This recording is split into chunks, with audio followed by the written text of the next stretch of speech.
وقل رب أعوذ بك من همزات الشياطين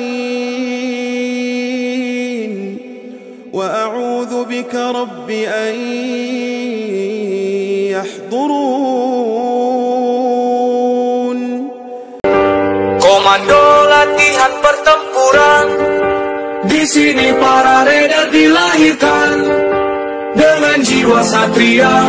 Infanteri namanya, Sabta Marga pedoman kita. Gunung, hutan, rawa, laut ditempa.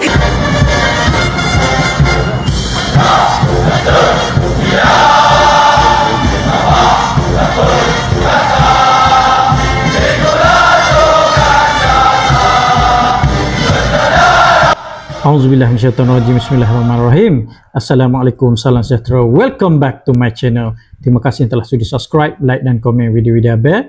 Siapa lagi yang belum subscribe, bolehlah tekan button subscribe agar tidak terlepas cerita-cerita menarik daripada Abel. Jadi Abel doakan kita semua dipanjangkan umur, dimurahkan rezeki dan diberi kesihatan tubuh badan yang baik oleh Allah Subhanahu Wa Taala. Abel ada terima satu call lah daripada seorang anggota tentera. Dia nak suruh Abel ceritakan kisah dia. Kisah dia sangat menarik. Kisah seram semasa dia menyertai satu latihan ataupun exercise dengan TNI, Tentera Nasional Indonesia.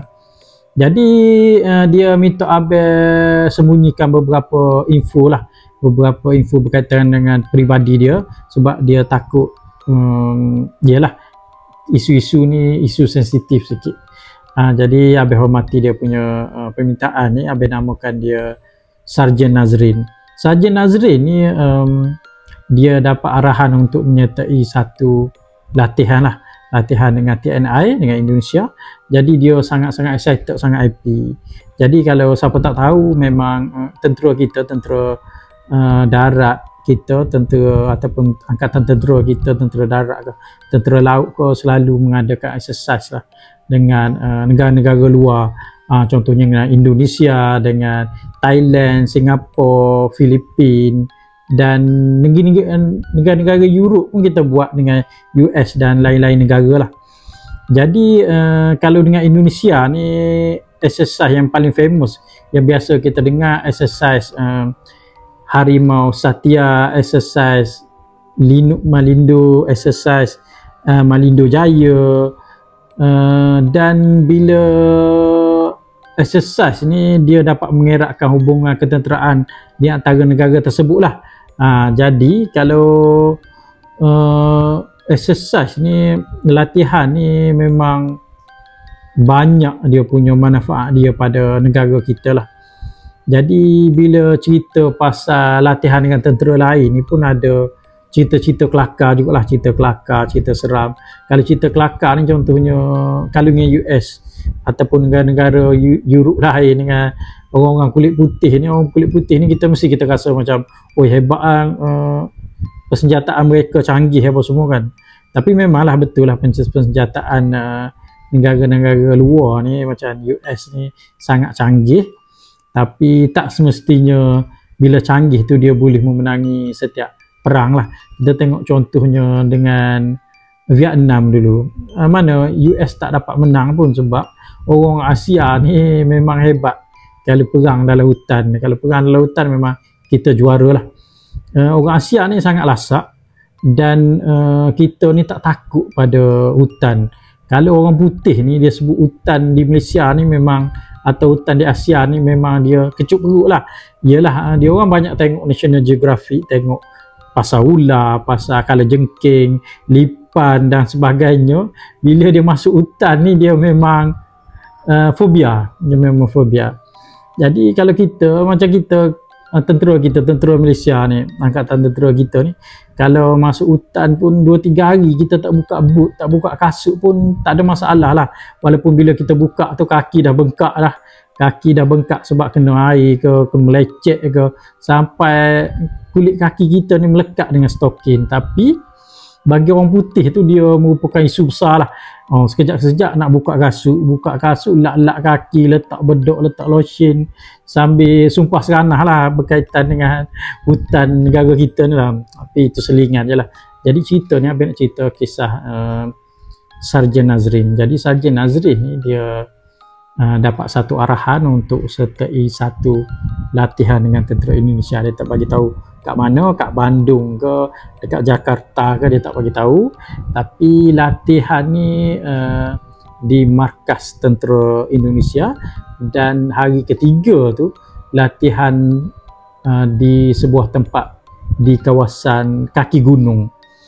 Jadi hari ketiga tu dia dapat arahan untuk gunakan payung terjun, turun dengan payung terjun di satu kawasan, dan dia akan menyerang satu markas musuh lah. Jadi bila pukul 6 petang hari ketiga tu, siap makan semua, dia prepare barang-barang yang kena bawa untuk ke operasi seterusnya. Masa tu dia kata pukul 8 malam dia naik satu pesawat Indonesia, pesawat tentera, untuk turun di satu kawasan kaki gunung. Jadi operasi dia ni bila turun dengan payung terjun dan gelap malam ni, dia orang akan berjalan sejauh 6 km, dan 6 km nanti akan jumpa markas musuh lah, dan dia orang akan serang markas musuh.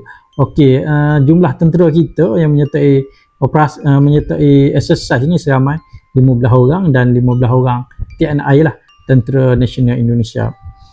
Jadi masa tu 30 orang berada dalam pesawat lah. Dia kata pesawat ni besar, boleh muat 30-40 orang, dan sebelah kanan sebelah kiri ni merupakan pintu keluar lah. Pesawat ni ada pintu keluar, 2 pintu keluar lah, sebelah kanan dengan sebelah kiri. Jadi pukul 8 tu dah pesawat dah terbang, dan 15 minit lepas tu dia sampai di tempat yang dituju lah. Jadi bila dah dia kata dah keluar lampu merah dekat dekat pintu keluar ni dengan bunyi tek, dia orang ni diarahkan untuk terjun lah. Jadi dia kata masa tu dia terjun tu, bila dia terjun tu dia kata memang gelap, kawasan tu memang gelap, dan bila dia sampai ke bawah tu dia kata sampai di satu kawasan padang rumput yang luas. Pokok-pokok ada, cuma pokok renek, dan dia jatuh dalam air paras betis dia. Dia jatuh dalam air paras betis, dan dia tengok member-member dia ni jauh dah, jatuh jauh daripada dia lah. Mungkin dia tak cerita pula, mungkin sebab faktor angin ke macam mana, jadi jatuh dia jauh. Jadi dia buka peta, tengok kompas dia. Dia akan berjumpa dengan member dia ni, 5 orang member dia lah. Dia kata semua sekali 30 orang, tapi perjalanan daripada poin yang dia jatuh ni, dia akan menghala sampai ke 5 km. Bila dengan berjalan ke 5 km ni, dia bersama setiap pasukan ada 5 orang lah. Jadi bila dah sampai 5 km, semua yang 30 orang ni akan berkumpul di satu kawasan tersebut sebelum mendapat arahan seterusnya. Jadi masa tu dia dah turun, dah gelap seorang-seorang, dia dah gulung payung terjun dia, dan dia buka peta, buka kompas semua, tengok lokasi, dan dia berjalan, dan tak berapa lama lepas tu dia jumpa dengan 5 orang pasukan dia lah, member dia. Dia tak cerita pula dalam pasukan dia semua askar Malaysia ke ataupun campur sekali dengan TNI. Jadi masa tu dia berjalan di kawasan padang yang luas. Dia kata masa tu boleh nampak lagi jalan, tak payah pakai lampu semua. Memang dalam operasi pun berpandukan cahaya malam sajalah. Jadi dia nampak jalan, memang dia berjalan di kawasan padang yang luas. Dia kata berjalan dalam 1 km sampai satu luasnya padang tu, sampai satu kawasan kebun pisang.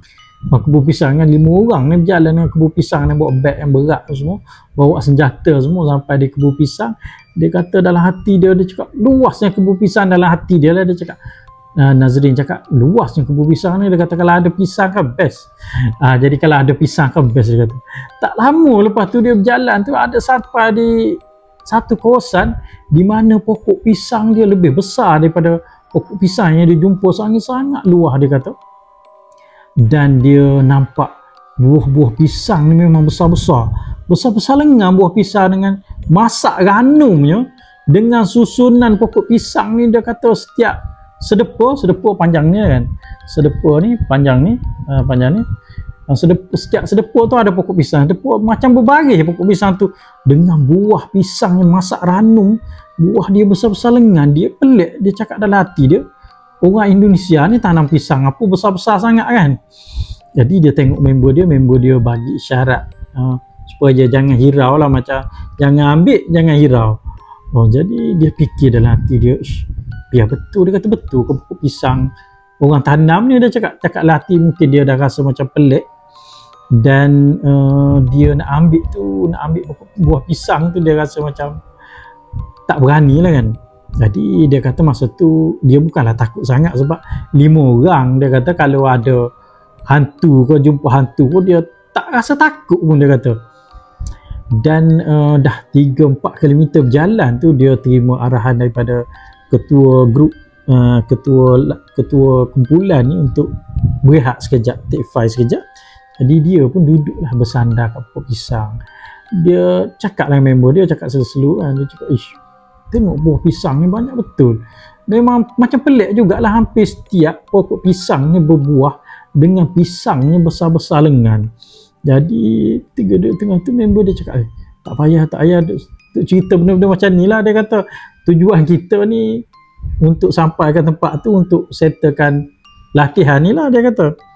Jadi tengah-tengah dia borak ni, tengah-tengah dia duduk bercakap-cakap ni, tiba-tiba bunyi tapak kaki, dan tapak kaki tu makin hampir. Dia tengok seorang lelaki badan tegak, baju loreng, baju tentera Malaysia ni, berdiri di depan dia. Bila tengok tu masing-masing terkejut, dan rupanya yang berdiri tu adalah Panglima Brigade dia. Panglima 10 Brigade dia berdiri depan dia. Masa tu 5 ni bangun, rapat tangan, tapak kaki memang tabik masa tu. Terkejut, dia rasa nak menggeletar masa tu. Tiba-tiba tengok, yalah Panglima 10 Brigade, Panglima Brigade tiba-tiba ada depan dia. Sepatutnya Panglima tu cuma ada masa tamat latihan nanti untuk lekatkan lencana dekat dada dia orang kan. Tapi malam tu Panglima tu ada depan dia. Dia orang ni terkejut, tak tahu nak cakap apa. Semua tabik semua. Panglima tu tabik kat dia. Tiba-tiba Panglima tu ketawa. Dia kata, ketawa Panglima tu kuat. Dia kata bergegar, rasa bergegar hutan tu. Tiba-tiba tubuh Panglima tu makin lama makin tinggi, sampai tinggi daripada pokok pisang yang dia tengok ni. Jadi masing-masing masa tu dah terkejut dah rasa takut dah masa tu. Masing-masing lari. Dia kata tak tahu nak lari macam mana, nak lari laju kan nanti tersesat pula. Jadi masing-masing berlari dengan satu laluan yang sama, dia kata. Dan dia orang mungkin baca ayat kursi apa semua nanti, dan dia berhenti satu tempat. Benda tu dah tak kacau dia lah. Jadi dia kata masa tu memang mula-mula tu dia memang tak takut hantu, tapi bila dia tiba-tiba ada benda menjelma macam ketua dia orang, Panglima Brigade dia orang, masa tu dia kata menggeletar. Dia biasalah tentera dia lebih takut pada orang atas dia lah. Jadi dia kata masa tu memang dah benda terjadi dah tengah malam lah, tak cakap apa-apa, settlekan dia orang punya training malam tu. Pagi esoknya bila dah sampai balik ke markas tentera Indonesia ni, baru 5 ni buka cerita lah masing-masing, cerita benda yang semalam yang berlaku pada dia lah. Jadi itulah cerita dia nak cerita kat Abel. Memang cerita pendek je tapi menarik jugalah untuk Abel share dengan sahabat-sahabat Abel. Jadi sekian, terima kasih.